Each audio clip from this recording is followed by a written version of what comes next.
근본이 흔들리면 끝은 무너진다. 사람의 삶은 언제나 뿌리에서 시작된다. 겉으로는 아무리 화려하고 당당해 보여도 근본이 견고하지 못하면 결국 그 끝은 위태롭다. 작은 바람에도 흔들리고 작은 시험에도 무너진다.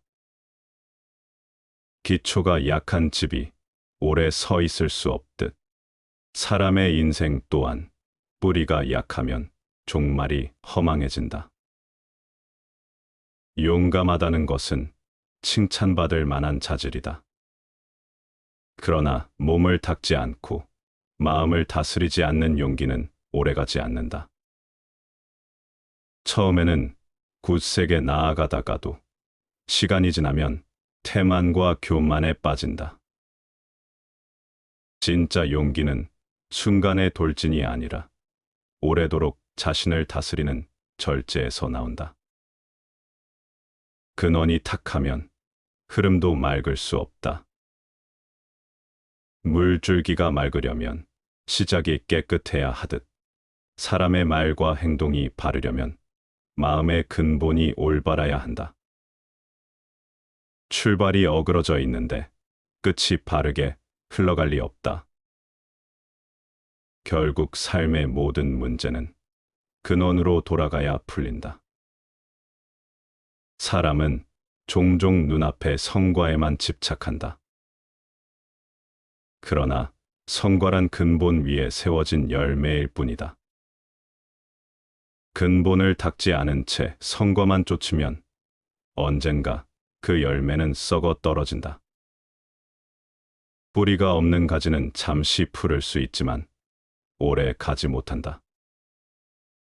삶이 흔들릴 때마다 돌아봐야 할 것은 화려한 겉모습이 아니라 그 바탕이다.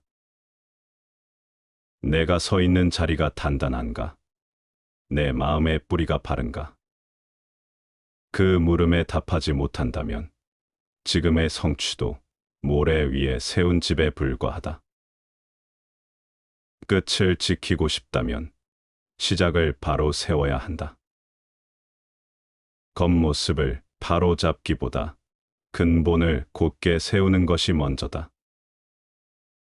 근본이 견고하면 그 어떤 풍파에도 꺾이지 않는다. 결국 사람의 흥망은 근본에서 판가름 난다. 근본이 바로 서야 열매가 맺힌다. 군자는 전쟁을 함에 있어서 포진법이 있다고는 하지만 용기를 가장 근본으로 삼는다. 상을 치름에는 예가 있다고는 하지만 슬픔을 가장 근본으로 삼는다. 선비에게는 학문이 있다고는 하지만 실천을 가장 근본으로 삼는다.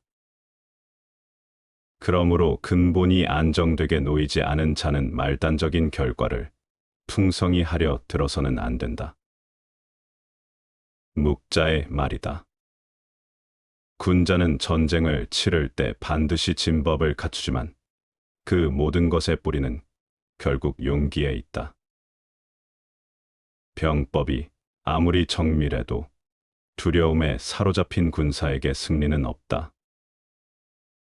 용기가 빠진 전술은 껍데기에 불과하다. 상례에는 절차와 격식이 정해져 있다. 그러나 진짜 근본은 형식이 아니라 슬픔이다. 마음 깊은 곳에서 슬픔이 흘러나오지 않는 예법은 빈 껍데기일 뿐이다. 진정한 슬픔이 있을 때만 예가 살아난다. 선비가 학문을 하는 이유는 지식 그 자체를 쌓기 위함이 아니다. 배운 것을 삶에서 실천하기 위해서다. 학문이 많아도 실천이 없으면 공허하다. 알미 행동으로 이어지지 않는다면 그것은 장식품에 불과하다. 모든 것은 근본에서 시작된다. 근본이 단단히 서 있지 않은데 결과만 탐하는 것은 헛된 일이다. 뿌리가 약한 나무에서 풍성한 열매를 기대하는 것과 같다.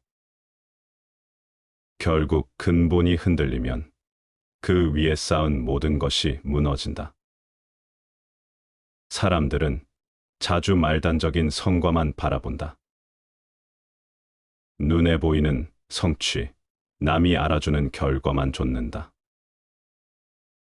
하지만 그것은 오래가지 못한다. 뿌리가 단단하지 않으면 아무리 화려해도 곧 시들고 만다. 이 인생에서 중요한 것은 언제나 근본이다.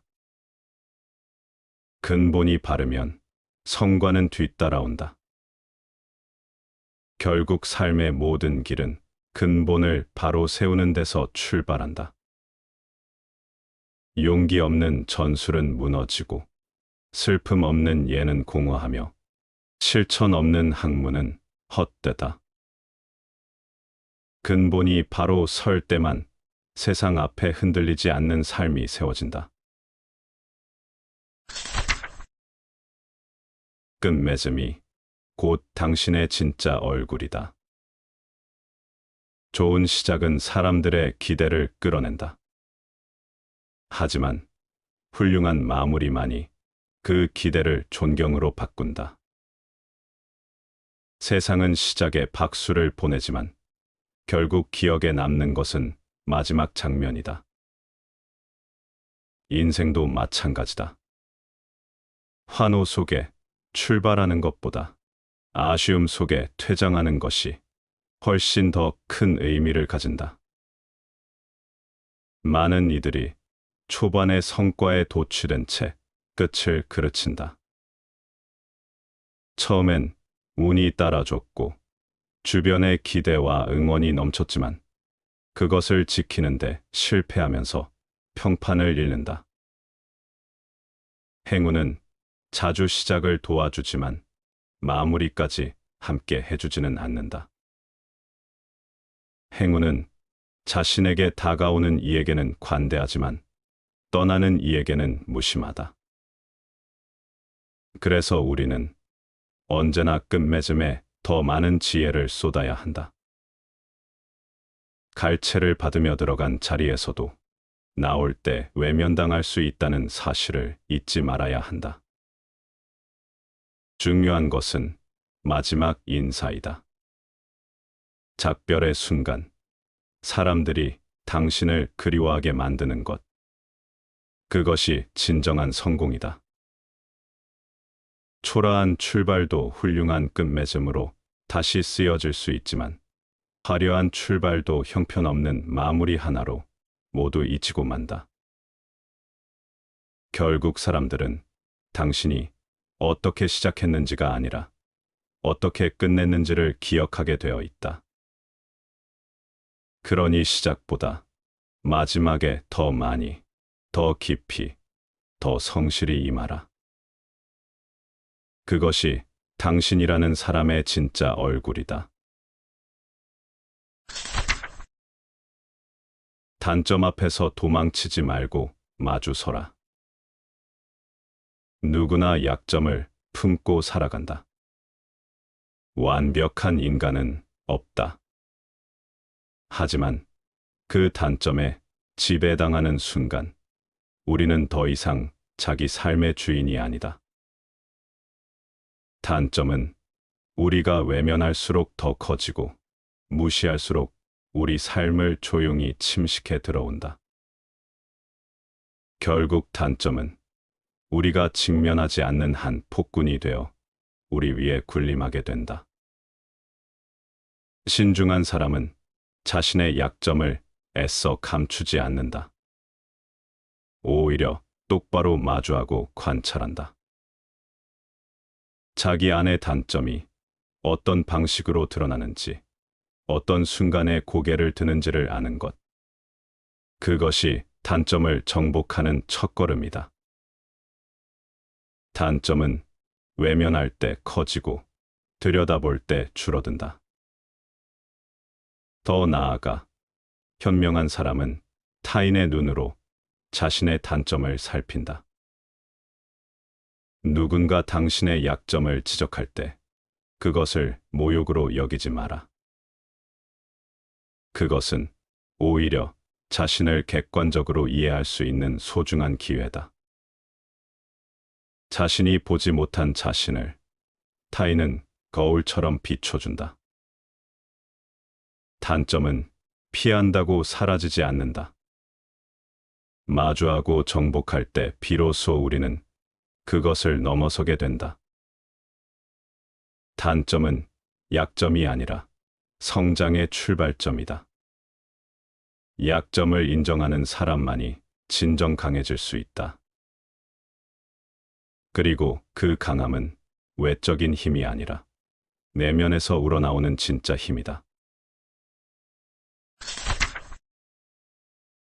너무 늦은 깨달음은 슬픔이 된다. 삶에서 가장 안타까운 일은 중요한 것을 너무 늦게 깨닫는 것이다. 깨달음은 소중하지만 때를 놓친 깨달음은 더 이상 기회가 아니다. 그 순간 우리는 안도의 한숨보다 깊은 서글픔을 느끼게 된다. 이미 모든 것이 무너진 뒤에야 진실을 마주한 사람은 불타버린 집을 앞에 두고서야 물을 찾는 자와 다르지 않다. 의지가 없는 사람에게 어떤 깨달음도 무의미하다. 이해하지 못하는 사람을 설득하는 일은 어렵지만 의지를 불어넣는 일은 그보다 더 어렵다. 그는 눈앞에 닥친 현실도 보려 하지 않고 오히려 그 무지를 감싸 안으며 안주한다. 그런 사람은 남의 조언조차 귀찮아하며 불편한 진실 앞에 눈을 감아버린다. 더 무서운 것은 그의 주변에는 그 눈을 가리고 이용하려는 자들이 존재한다는 사실이다. 누군가의 무지를 방패 삼아 자신의 이익을 챙기려는 사람들.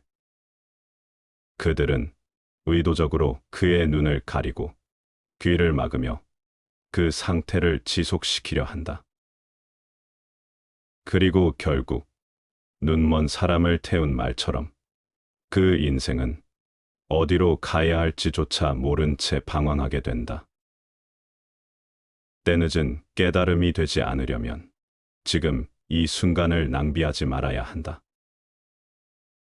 현실을 직시하고 들리는 소리에 귀 기울이며 눈앞의 진실을 피하지 않아야 한다. 지금 눈을 뜨지 않으면 결국 모든 것을 잃고서야 비로소 보게 될 것이다.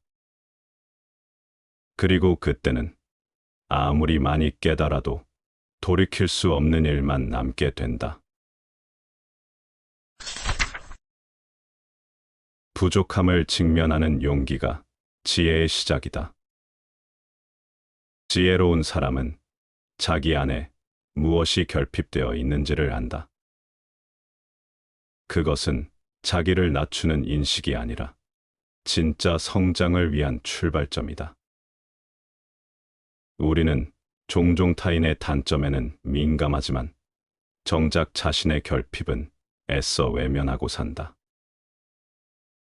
그러나 스스로를 들여다보지 않으면 어떤 발전도 일어나지 않는다.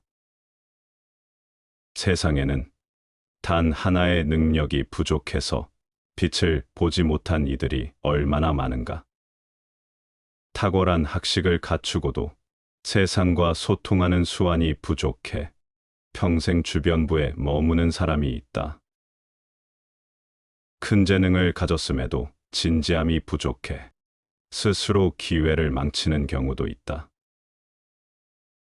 권력과 지위를 누리지만 가족이나 동료들이 바라는 포용력이 없어 외로움 속에 고립되는 사람도 있다.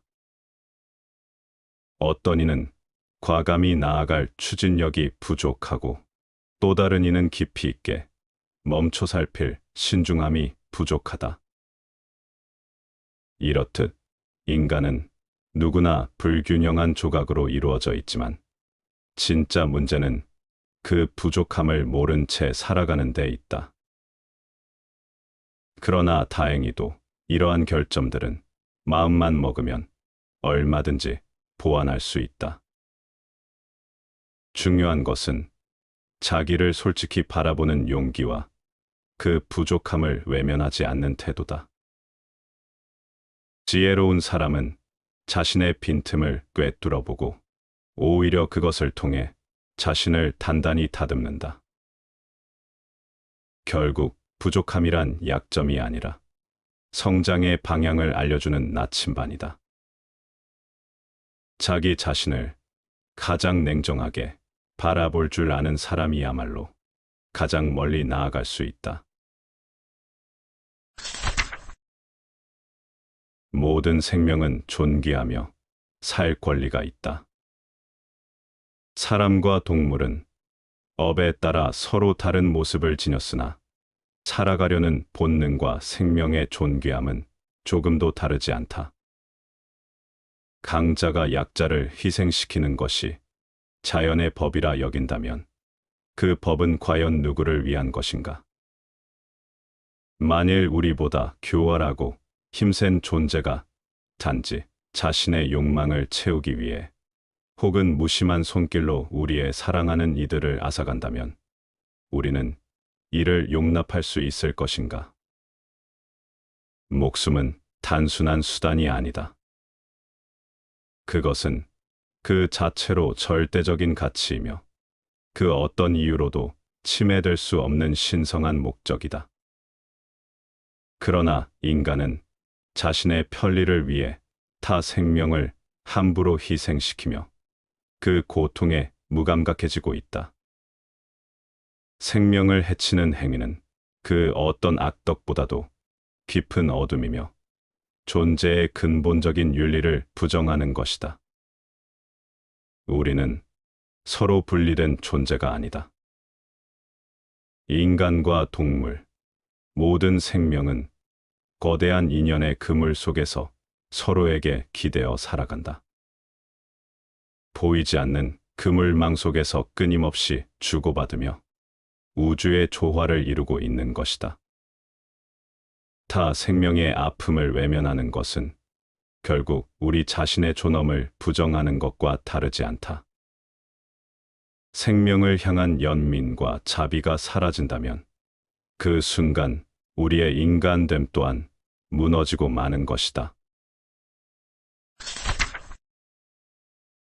삶은 순간마다 새롭게 태어나는 것이다. 오늘은 어제의 연장이 아니다. 달력 속에 나란히 적힌 하루일지라도 어제는 이미 지나간 과거이며 내일은 아직 오지 않은 미지의 시간일 뿐이다. 우리가 살아있다는 것은 오직 지금, 이 순간 여기에 존재하는 것이다. 그러나 많은 사람들은 과거에 얽매이거나 미래를 걱정하며 현재를 소홀히 한다. 하지만 진정한 삶이란 순간마다 새롭게 깨어나는 데에 있다. 사람답게 산다는 것은 정체되지 않고 끊임없이 변화하며 스스로를 새롭게 탄생시키는 과정이다. 우리의 의식이 굳어지고 변화에 저항할 때 삶은 정체되고 나태와 노쇠, 질병과 죽음이 스며든다. 오늘이라는 순간 속에서 깨어있지 않으면 삶은 한순간에 메말라버리고 만다. 불교에서는 찰나즈경원이라 한다. 단 하나의 순간 속에 영원히 깃들어 있으며 오직 현재를 충만히 사는 것이 곧 진정한 삶의 길이다. 어제에 얽매이지 말고 내일을 두려워하지 말며 지금 이 자리에서 온전히 존재하라. 매 순간 새롭게 태어나는 그 길 위에서야말로 우리는 진정 자유롭고 충만한 삶을 누릴 수 있을 것이다. 삶은 소유가 아니라 순간순간에 깨어 있습니다. 우리는 삶을 마치 소유물처럼 여긴다. 그래서 언젠가 그것이 소멸할까 두려워하고 붙잡으려 애쓴다. 그러나 삶은 내 것이 아니다. 삶이란 순간순간 피어나고 사라지는 찰나에 있음일 뿐, 누구도 그것을 온전히 소유할 수 없다. 이 세상에 영원한 것이 어디에 있겠는가? 모든 것은 한때이며 스치듯 지나가는 인연이다. 그렇기에 우리는 그 한때를 헛되이 흘려보내지 말고 깨어있는 정신으로 온전히 살아가야 한다. 삶이 우리에게 주는 가장 큰 선물은 지금, 여기라는 순간이다. 이 순간을 충만하게 살아갈 때 삶은 신비로 가득 찬 아름다움으로 드러난다. 집착에서 벗어나면 비로소 자유로워진다. 삶을 움켜쥐려 할 때 우리는 고통받지만 그것을 있는 그대로 받아들이고 흘려보낼 때 모든 것이 충만해진다. 매 순간 새롭게 발견되는 삶의 신비 속에서 우리는 진정한 자유와 평화를 얻을 수 있다. 삶을 소유하려 하지 말고 순간을 살아라. 그 안에서 우리는 영원을 마주할 것이다. 나눔 없는 삶은 참된 삶이 아니다. 삶이란 홀로 존재하는 것이 아니다. 우리는 서로 의지하고 기대며 살아간다. 그러므로 나눔 없는 삶은 참된 삶이 아니다. 나눔이란 단지 물질적인 것에 국한되지 않는다. 따뜻한 말 한마디, 온화한 눈빛, 함께하는 시간, 기꺼이 나누는 노동까지도 모두 나눔의 한 형태다.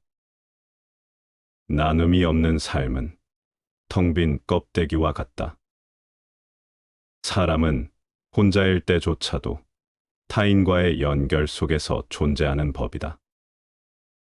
시간이든 공간이든 홀로 떨어져 있다 할지라도 나누는 기쁨이 없다면 그것은 단순한 생존일 뿐 진정한 삶이라 할 수 없다. 나눔이란 곧 존재를 확인하는 행위이며 우리가 사람다운 사람으로 살아가는 이유이기도 하다. 불교에서는 보시를 실천의 덕목으로 삼는다. 물질뿐 아니라 마음을 나누는 것 또한 큰 보시이다. 따뜻한 말 한마디가 메마른 영혼을 적시고 함께하는 시간이 누군가의 고독을 덜어줄 수 있다.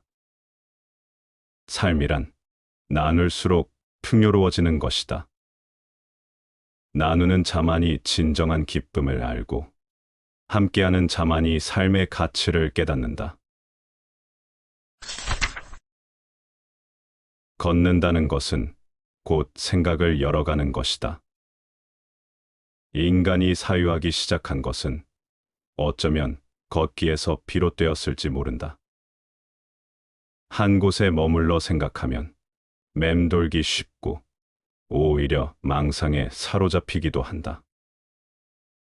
그러나 걸으며 궁리를 하면 생각이 유연하게 흐르고 막힘없이 깊어진다. 걸음의 리듬 속에서 사고는 확장되고 깨달음은 자연스럽게 스며든다.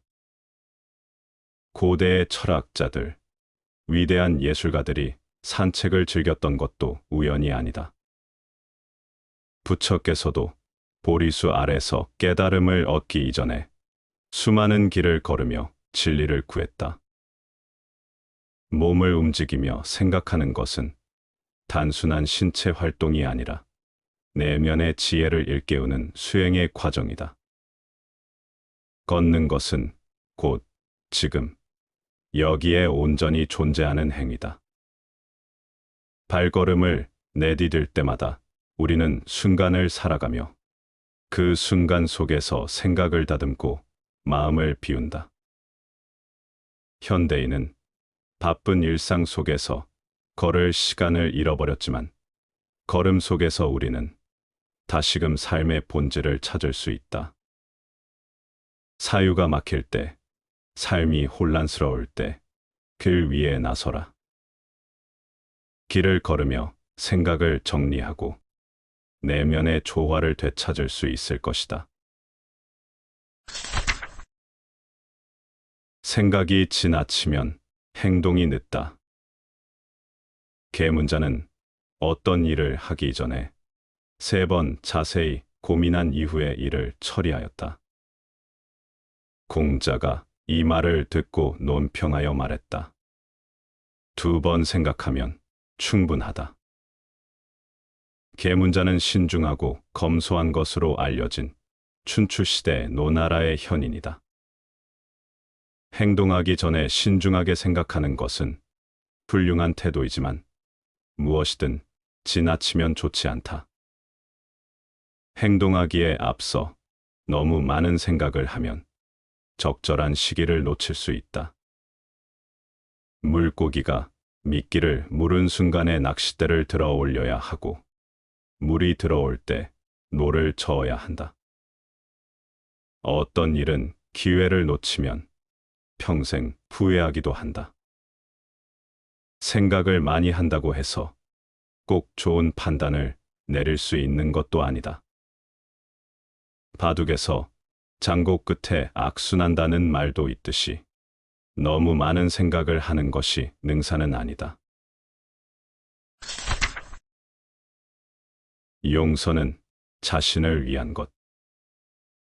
배기와 숙제는 다른 사람이 저지른 이전의 여러 죄악을 포용하고 용서하였다.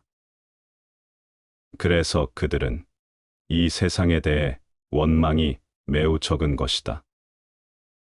배기와 숙제는 은나라 말기 고죽국 왕의 장남과 막내 아들이다. 다른 사람을 미워하면 상대방도 그 마음을 알게 된다. 그래서 남을 미워하면 자신도 원망을 받게 될 수 있다는 것을 알아야 한다.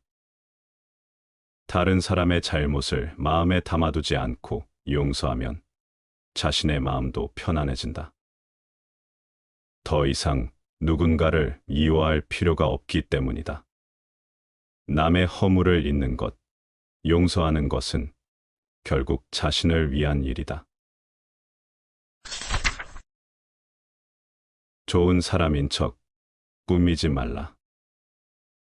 모습이 마치 합리적인 언어를 구사하는 듯하고 허위적인 선을 행하는 태도와 진심으로 성실한 모습을 의도적으로 보이는 것에 대해 나의 친구는 부끄러운 일이라고 여겼는데 나도 마찬가지로 이러한 일을 부끄럽게 여긴다.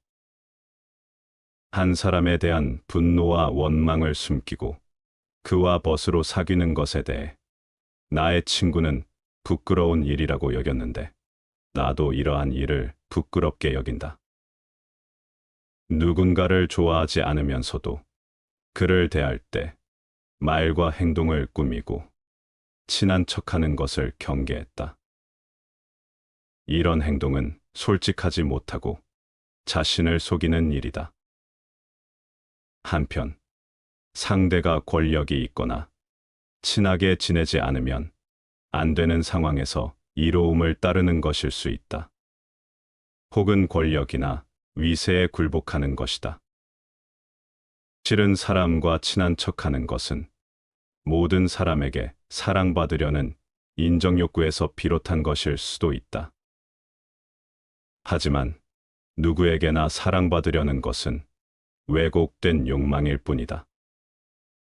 다른 사람에게 아첨하고 좋은 사람임을 가장하는 행동은 부끄러운 것이다. 사랑으로 품어라. 나의 목표는 고향의 늙은이들이 위안을 받는다고 느끼게 해주고 진심으로 성실함으로써 나의 친구들이 내가 믿을 만한 사람이라고 느끼게 해주며 내 고향의 젊은이들을 아끼고 품어주려고 한다. 공자가 제자인 안연과 차로와 함께 각자의 포부를 말했다. 자로는 친구들과 가진 것을 나누겠다고 하고, 아녀는 장점이나 공을 자랑하지 않겠다고 했다. 제자들이 의리와 겸손을 논할 때 공자는 사람들과의 관계에서 가장 중요한 사랑을 이야기했다. 윗사람들과의 관계에서는 몸과 마음을 편안하게 해드린다.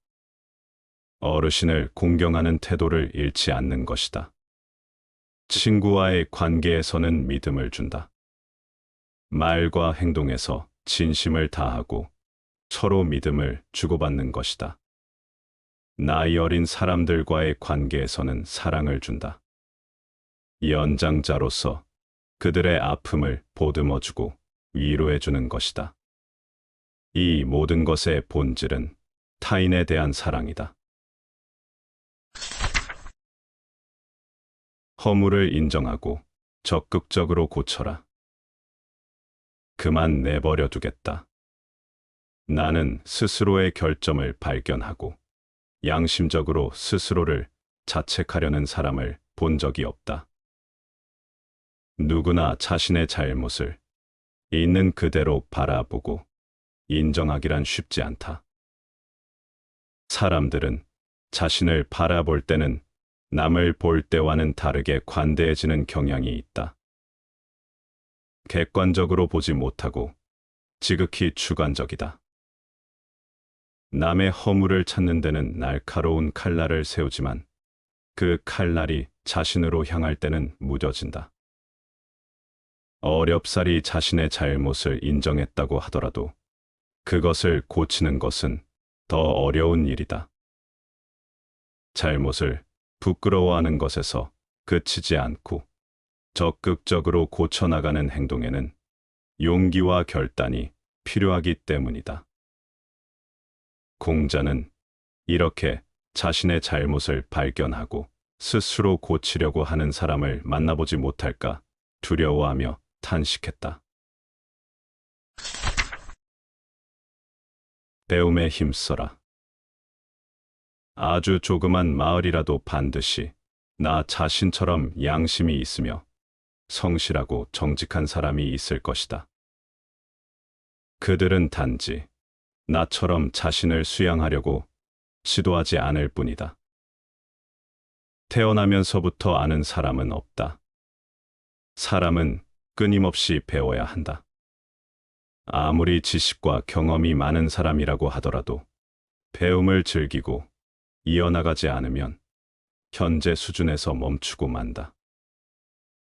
배움을 멈추는 순간부터 이미 가지고 있던 지식도 잃어버리기 쉽다. 성인은 재능과 자질이 뛰어난 사람이 아니라 배우는 것을 좋아하는 사람이다. 배우려는 자세는 겸손에서 나온다.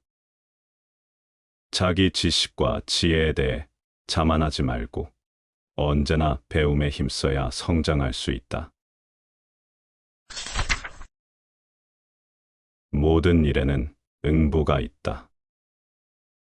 아무리 신묘한 약이라도 원한으로 생긴 병은 고치기 어렵고 뜻밖의 생기는 재물도 운이 닿지 않으면 부자가 될 수 없다. 자기가 일을 만들고 일이 많다고 그대는 원망하지 말 것이며 남을 해치고 나서 남이 나를 해치는 것을 그대는 성내지 말라.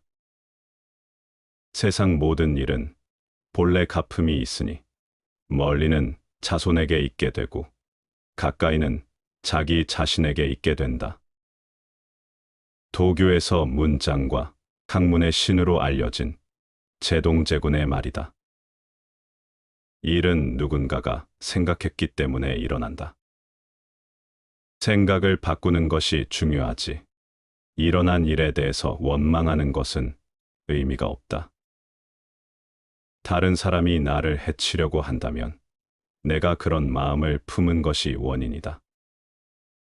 모든 일에는 원인이 있고 그에 따른 보답이나 되갚음으로 결과가 일어난다. 좋은 원인을 제공해야 좋은 결과를 얻을 수 있다. 니체가 말했다. 지금 나는 죽는다. 그리고 사라진다. 이렇게 당신은 말하리라. 그리하여 단숨에 무로 돌아간다. 영혼도 육체와 똑같이 죽어 없어진다. 그러나 인과의 결합점은 되살아난다. 나 자신이 그 결합점에 얽혀 있다. 그러므로 그 결합점이 나를 창조해 줄 것이다. 나 자신이 영원히 되돌아오는 인간의 일부다. 인과율은 원인과 결과의 관계에 대한 자연 법칙을 말한다. 원인이 있으면 결과가 있다.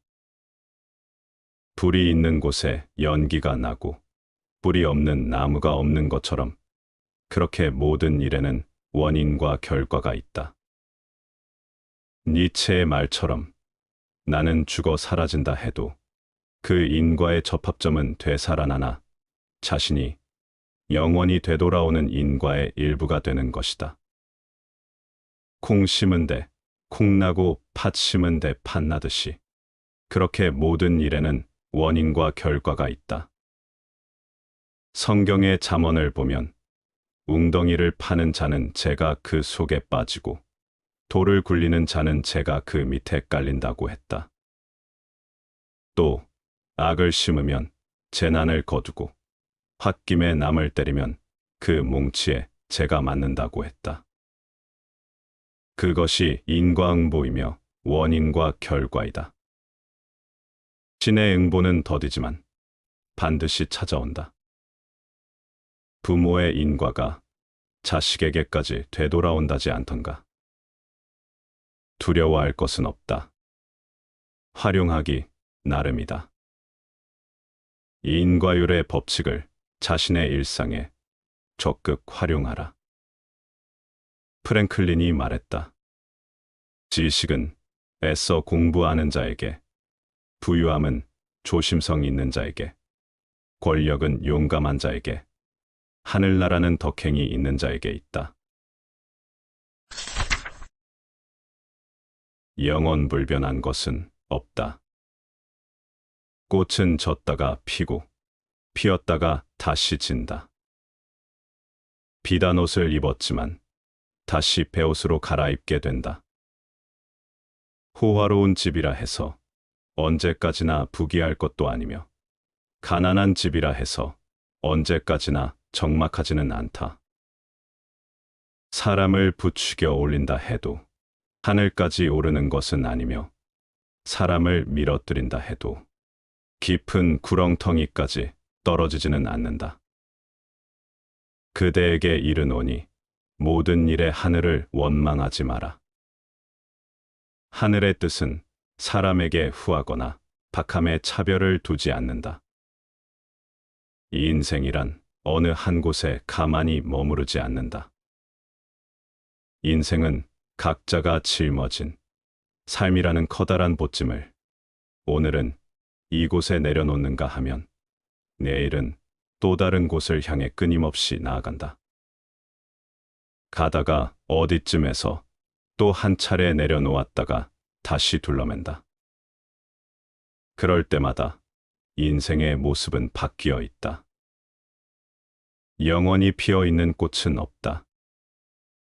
꽃이 졌다가 피고 피었다가 지듯이 이 인생의 모습도 끊임없이 변모한다.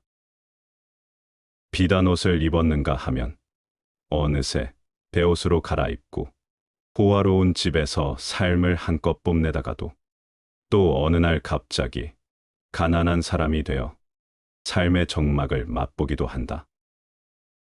누가 그대를 부추겨 올린다 해도 하늘까지 오를 수는 없다. 또 누가 그대를 밀어 떨어뜨린다 해도 죽음의 깊은 구렁텅이까지 떨어지지는 않는다. 그대는 다만 그대 자신의 것이기 때문이다.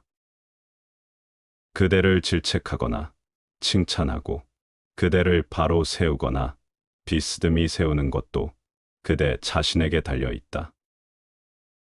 그러니 비록 지금 처지가 좋지 않더라도 운명을 탓하지 말고 언제나 희망을 가져야 한다. 칼라일의 말을 들어보라. 인생이란 단지 기쁨도 아니고 슬픔도 아니며 그 두 가지를 지향하고 종합해 나아가는 과정에서 파악되어야 한다. 커다란 기쁨도 커다란 슬픔을 불러올 것이며 또 깊은 슬픔은 깊은 기쁨으로 통한다. 자기의 할 일을 발견하고 자기가 하는 일에 신념을 가진 자는 행복하다.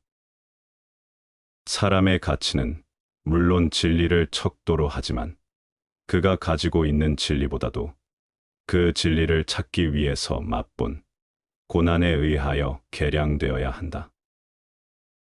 그대의 인생은 그대에게 달려 있을 뿐이다.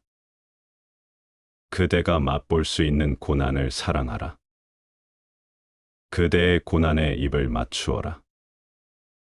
그대가 지금까지 내려놓지 않고 있는 삶의 보찜을 그 고난과 함께하라.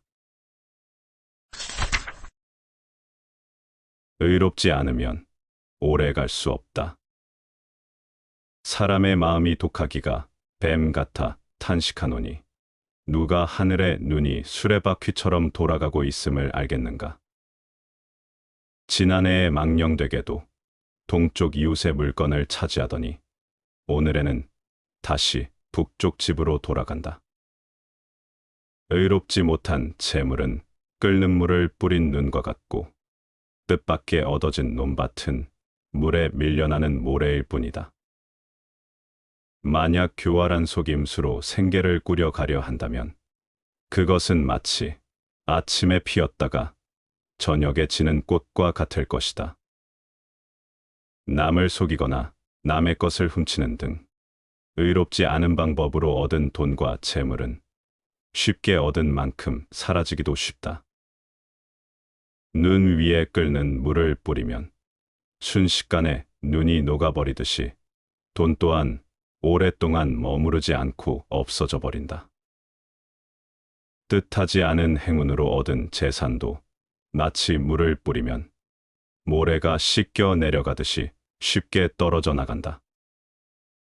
그 재산을 얻기 위해 노력한 과정이 없기에 지키기 힘들다.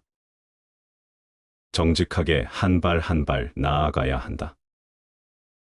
교묘한 속임수로 살아가려고 하면 오래가지 못한다. 배추밭에 바람이 들었다는 말을 들어본 적이 있는가? 무에 바람이 드는 수는 있어도 배추 밑동에는 좀처럼 바람이 들지 않는다. 남 보기에 절대로 그럴 것 같지 않은 사람이 불미한 짓을 저질렀을 때 옛사람들은 흔히 배추밭에 바람이 들었다고 이야기한다. 또 머리카락 뒤에서 숨바꼭질한다는 말도 있다. 얕은 꾀로 남을 속이려 한다는 말이다. 석가모니가 말했다. 너의 눈동자를 기만의 세계로부터 돌리라. 그리하여 자기의 감정에 믿음을 두지 마라.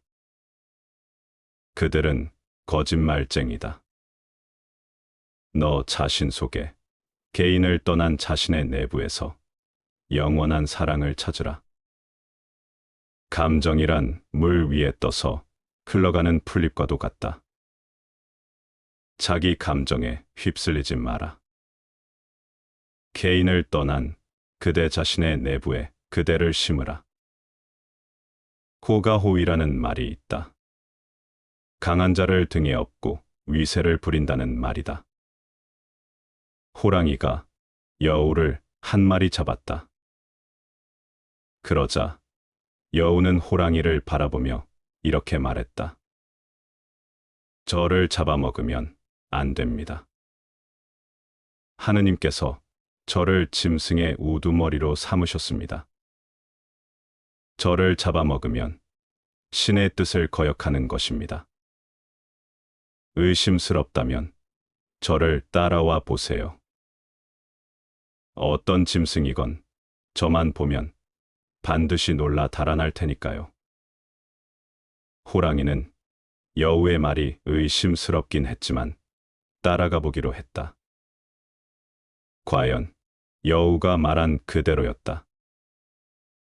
호랑이는 동물들이 여우가 아닌 자기를 겁내서 달아나는 것이라고는 끝끝내 생각하지 못한 것이다. 전국책에 나오는 이야기다. 호가호위는 그렇게 생겨났다. 만약 교활하게 살아가려 한다면 그것은 마치 아침에 피었다가 저녁에 지는 꽃과 조금도 다를 것이 없다. 돈을 주고도 사기 힘든 것. 약으로 공경과 재상의 생명을 구할 수 없고 돈이 있다고 자손의 현명함은 살 수 없다. 누구도 육신을 갖고 영원히 살 수 없다. 권력의 정점에 있는 사람들도 마찬가지다. 진시황이 서복에게 수천 명의 사람을 데리고 신선과 불사약을 찾게 한 것은 헛된 몸부림에 지나지 않았다. 아무리 좋은 약이 있어도 수명을 연장하는 것은 불가능하다.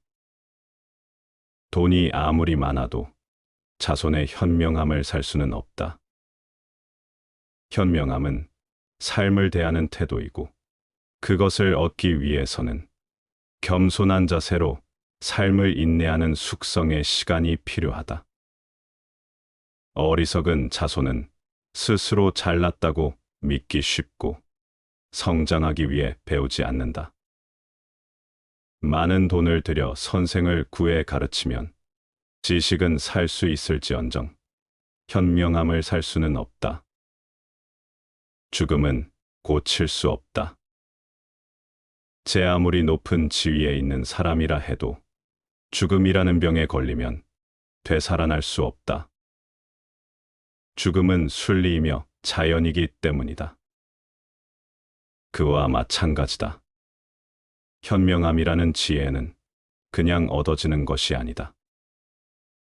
아무리 가진 돈이 많다 해도 어떤 지혜를 돈으로 사서 그 사람의 머릿속에 집어넣을 수는 없기 때문이다. 호라티우스는 이 세상의 부나 권력이 끝내 이겨내지 못하는 한계, 그것이 죽음이라고 했다. 현명함도 마찬가지다. 이 세상의 부나 권력이 끝내 이겨내지 못하는 한계, 그것이 지혜이다. 현명한 삶은 현명한 죽음을 맞이하게 한다. 현명한 죽음이 아닐수록 사람들은 죽음으로부터 도피하려 하고 죽음에 항거하며 죽음을 증오한다.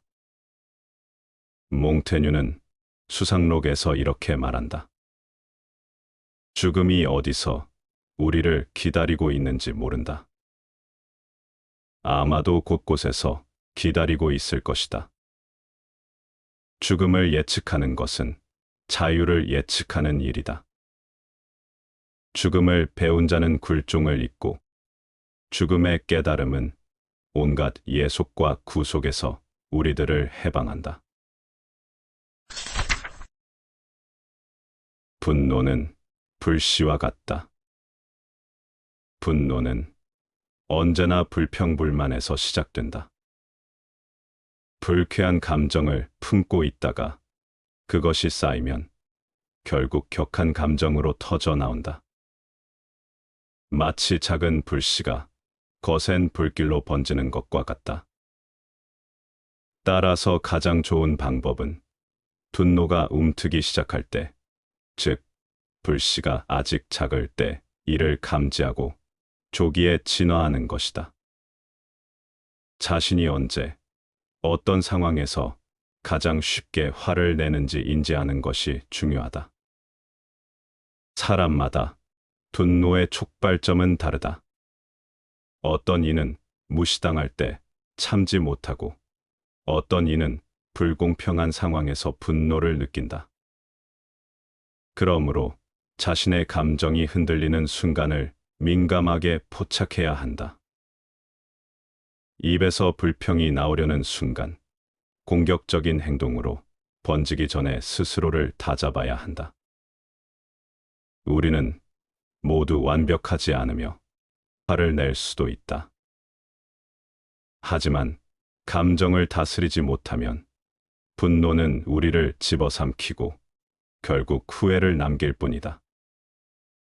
분노는 자연스러운 감정이지만 그 감정에 지배당하지 않는 것이 진정한 지혜다. 불씨가 거대한 화염이 되기 전에 지금 내 감정의 흐름을 한번 점검해보자. 모든 소리에 귀 기울일 필요는 없다. 세상에는 온갖 말과 소문이 떠돈다. 우리를 칭찬하는 말도 있지만 근거 없는 험담과 왜곡된 이야기들도 존재한다. 하지만 그 모든 것을 귀담아 듣고 일일이 반응하는 것이 과연 현명한 일일까? 우리가 들어야 할 것은 오직 성장과 깨달음을 주는 소리뿐이다. 나머지는 가벼운 바람처럼 흘려보내야 한다. 남들이 나에 대해 뭐라고 말하는지, 어떤 소문이 도는지에 지나치게 몰두하면 결국 스스로 분노를 키우고 상처를 받을 뿐이다.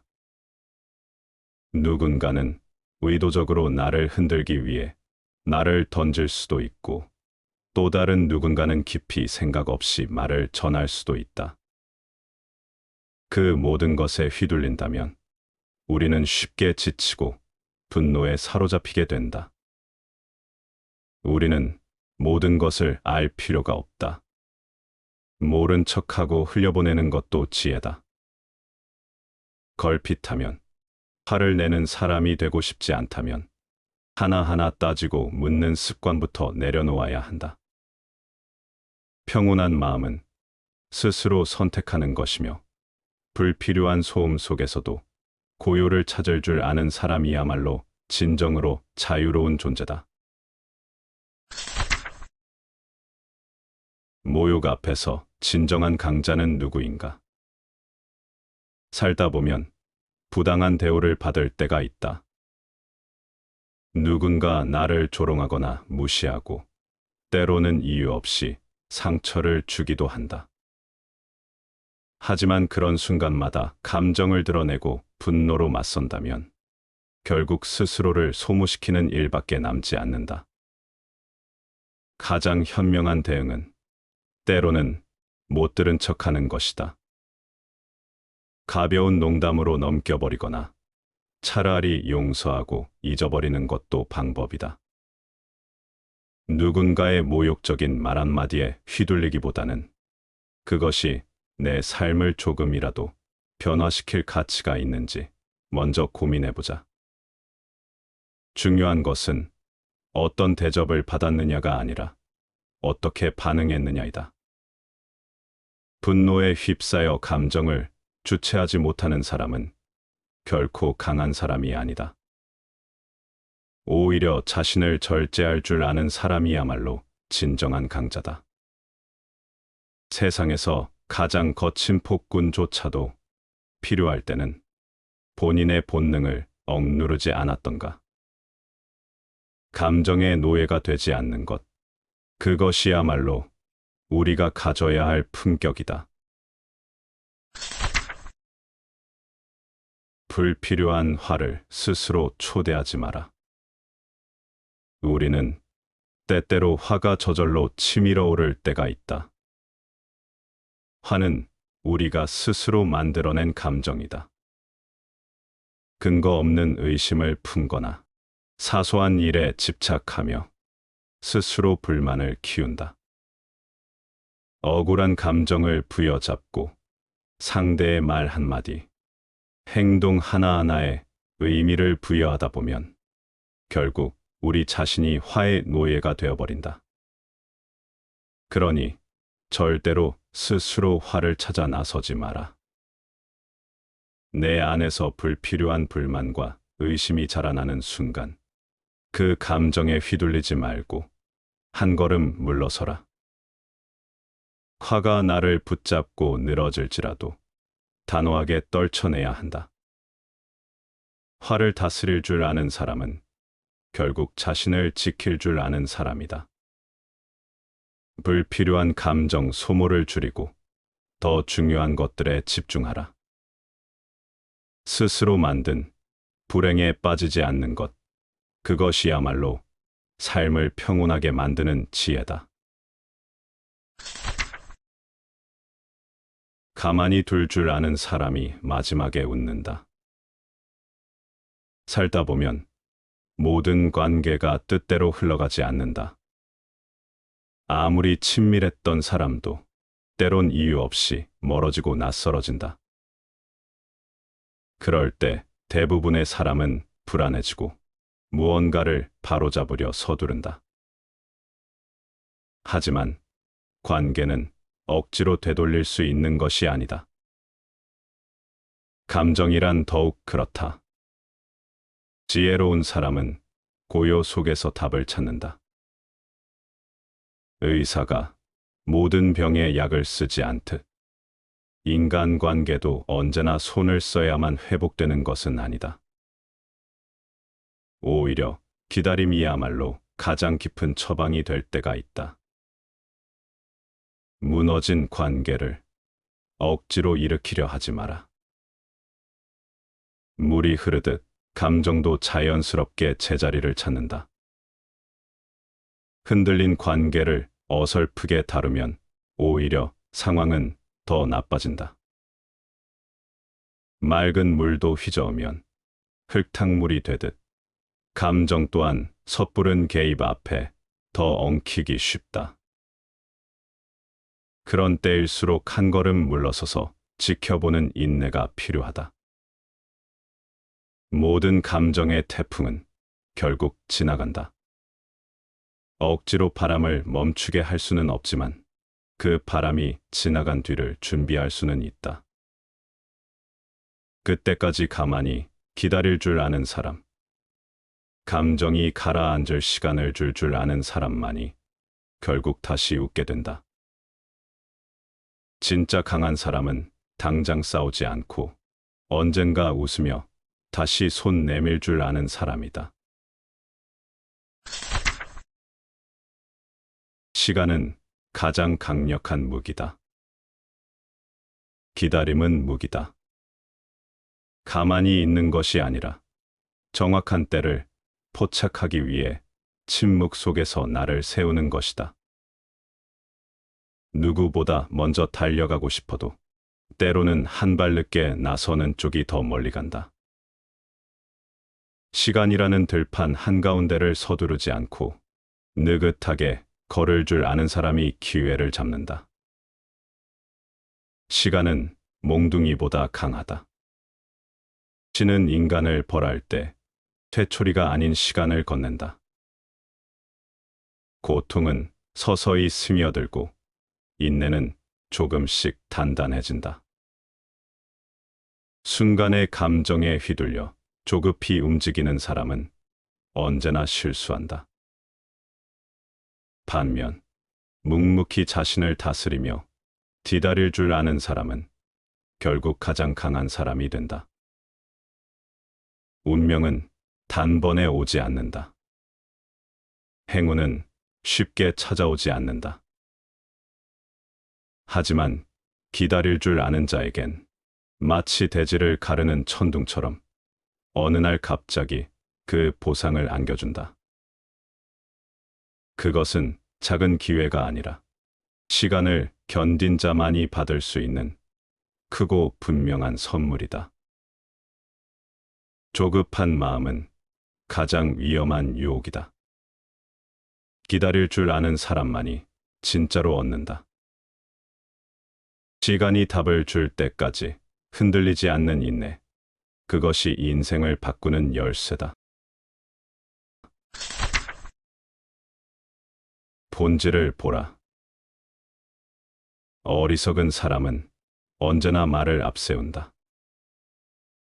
그들은 문제의 핵심은 보지 못한 채 끊임없이 장황한 이야기만 늘어놓는다.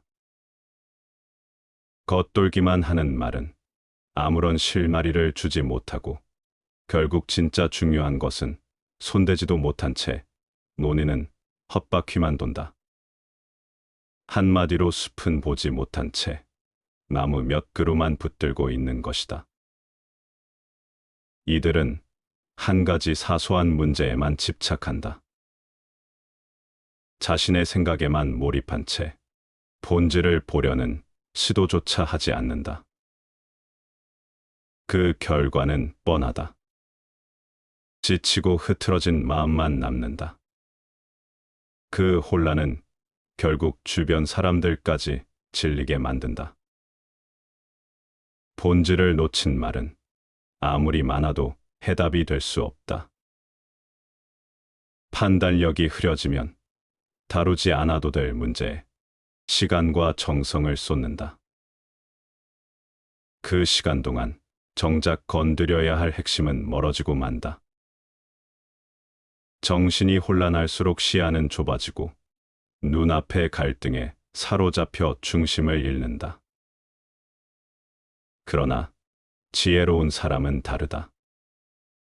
그는 먼저 침묵하고 다음으로 관찰하며 마지막에야 필요한 말 한마디를 꺼낸다.